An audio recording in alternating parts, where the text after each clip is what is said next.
A paz do Senhor, meu irmão, minha irmã. Espero que você esteja bem e que o Espírito Santo permaneça com você.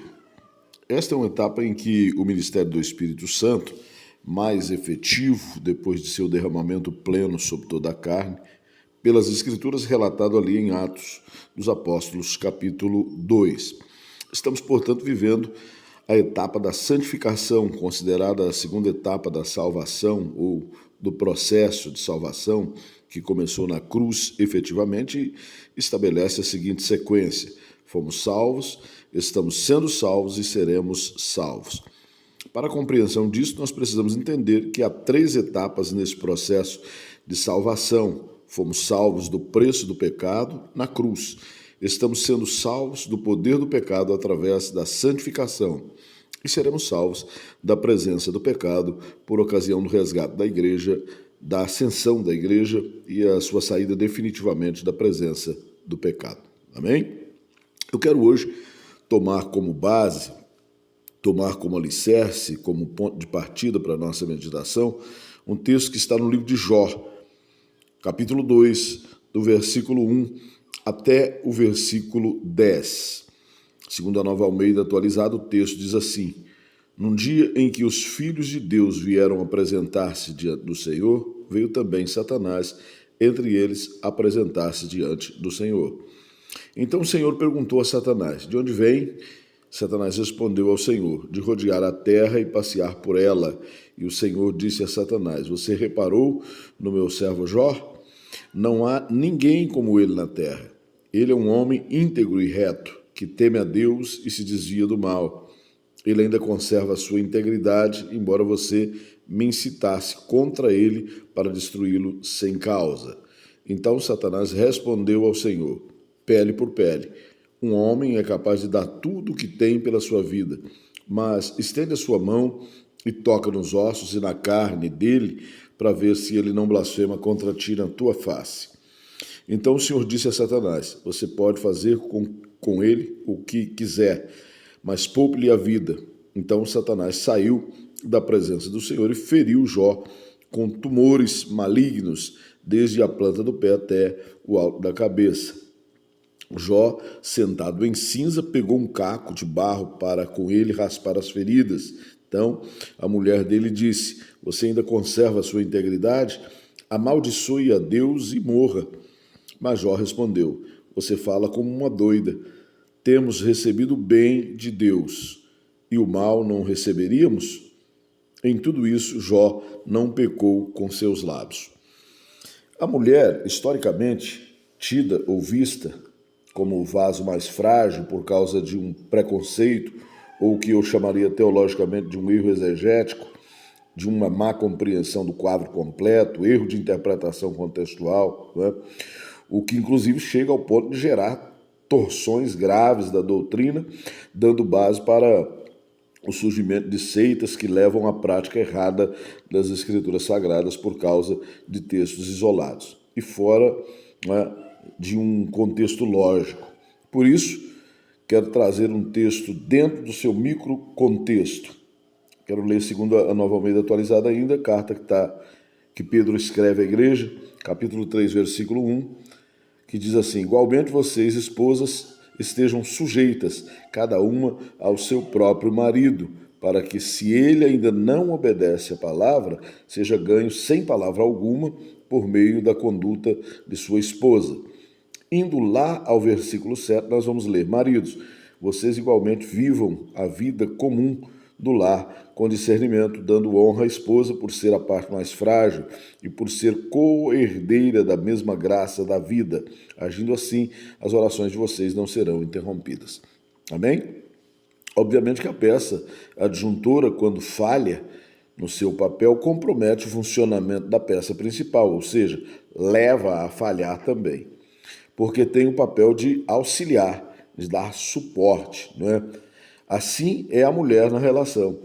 Isso, no entanto, não quer dizer que ela tem uma importância menor, por ser mais frágil, por ser delicada, não é? Ao contrário disso, o texto bíblico classifica a mulher como peça fundamental no casamento. Ela é responsável pela edificação da casa, edificação da família. Se o lar não for um lugar receptivo, um porto seguro, um lugar desejável, onde a suavidade amortecedora das tensões diárias exista, haverá aí uma quebra de ordem que levará à desarmonia. Frequentemente, nós pastores lidamos com casamentos sendo destruídos por falta de sabedoria, por disputa, por poder dentro da relação, por falta das coisas funcionarem conforme a doutrina, conforme Deus planejou, a inversão de papéis e a ausência de conformidade com os ordenamentos. É uma arma poderosa nas mãos de Satanás. A Nova Almeida Atualizada apresenta na carta aos Efésios, capítulo 5, versículos 22 até o 24, o seguinte texto: Esposas, que cada uma de vocês se sujeite a seu próprio marido, como ao Senhor, porque o marido é o cabeça da esposa, como também Cristo é o cabeça da igreja, sendo ele próprio o salvador do corpo. Como, porém, a igreja está sujeita a Cristo, assim também a esposa se sujeite em tudo ao seu próprio marido. Eu consigo colocar a mulher no mesmo nível da fé. Assim como a fé está para a salvação, a mulher está para a efetivação do plano de Deus de povoar a terra. É, portanto, uma peça adjuntora de extrema importância. Portanto, o texto de Provérbios tem todo o fundo verdadeiro quando diz que a mulher é responsável por edificar a casa, edificar a família. Sem a mulher, isso seria impossível. Recentemente, de perpetuar a raça, de multiplicar a raça sobre a face da Terra. Não é? Recentemente, uma pesquisa conseguiu chegar à primeira matriz da humanidade, num estudo chamado de Eva mitocondrial, publicado em revistas como a Nature e a Science, em que foi comprovado o fato de uma mulher que habitou a Terra 6.000 anos atrás, justamente no Nordeste da África, né? Onde cresce que ficava o Jardim do Éden, ser a mãe da humanidade. Comprovado a verdade desta mulher ter sido a mãe da humanidade. A mitocôndria é uma organela herdada por cada um de nós, única e exclusivamente da mãe, unicamente da mulher. E essa mitocôndria, ela vem direto, essa pesquisa aponta direto para esta mulher que viveu há 6.000 anos na Terra, num lugar, né, no Nordeste da África, onde cresce que ficava o Jardim do Éden. A Bíblia, Nova Almeida Atualizada, em Provérbios 14:1, diz: a mulher sábia edifica sua casa, mas a insensata derriba com as próprias mãos. No Éden, ela foi peça fundamental para que Satanás colocasse em prática seu astuto plano contra a humanidade e a levasse à queda, né? Levasse a humanidade à bancarrota, a queda, ao pecado original. O problema de Satanás sempre foi com Deus. Ele busca agir em tudo aquilo que tem a chance de atingir Deus. E se ele não pode atingir o Criador, ele busca feri-lo por meio de sua criatura, desfigurando-a, desvirtuando-a, voltando-a contra Deus, fazendo-a falhar com Deus. A questão de Jó aqui foi uma dessas situações. Se ele levasse Jó a falhar no seu testemunho, seria o que ele certamente chamaria de um ponto contra Deus. Então, ele que recebeu carta branca para tocar em tudo de Jó, reservou a mulher para usar como trunfo contra Jó, o que nós chamaríamos de o tiro de misericórdia. Mas Jó correspondeu à expectativa de Deus e suportou este feroz ataque, porque vindo de fora, aquela sugestão talvez não ferisse tanto, mas veio da sua amada adjuntora, veio de uma pessoa muito próxima, não é? Aquela de quem se espera apoio, compreensão e uma palavra de ânimo.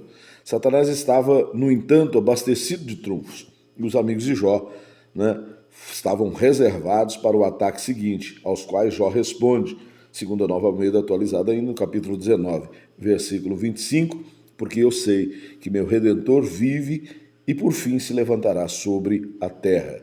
Diferente de Adão, ele tem o foco mantido no Senhor e contraria as investidas do inimigo, não dando chances aos seus argumentos. É preciso fazer assim. E é preciso agir assim, olhando para o que dizem as doutrinas, né, ou para as escrituras, melhor dizendo, olhando para o que a doutrina nos orienta. Amém? E agindo conforme a doutrina e conforme os mandamentos. E assim agradaremos ao coração do Senhor, né? E dificilmente vamos falhar com Ele. Vamos orar. Senhor nosso Deus e nosso Pai, em nome de Jesus, nós oramos nesta manhã agradecidos pelo Teu Espírito, Pai Santo, que tem nos guiado a Tua palavra, ao entendimento dela, Senhor, a compreensão dela, Senhor meu Deus, e a aplicação dela no nosso dia a dia. Pai, em nome de Jesus, continue nos fortificando pelo Teu Espírito, continue nos abençoando com a Tua presença, Pai Santo, continue, Senhor, estendendo a Tua misericórdia sobre nós e que a Tua graça, Senhor meu Deus, esteja, Senhor meu Deus, sobre todo aquele que ainda não te conhece e aquele que já te conhece, dando crescimento ao que já entrou por esta porta e, Pai Santo, alimentando para que ele seja fortificado com desejo de conhecer mais e mais de Ti, aquele que ainda não adentrou. Pai, em nome de Jesus, nós agradecemos nesta manhã mais uma vez. Amém. Fique em paz.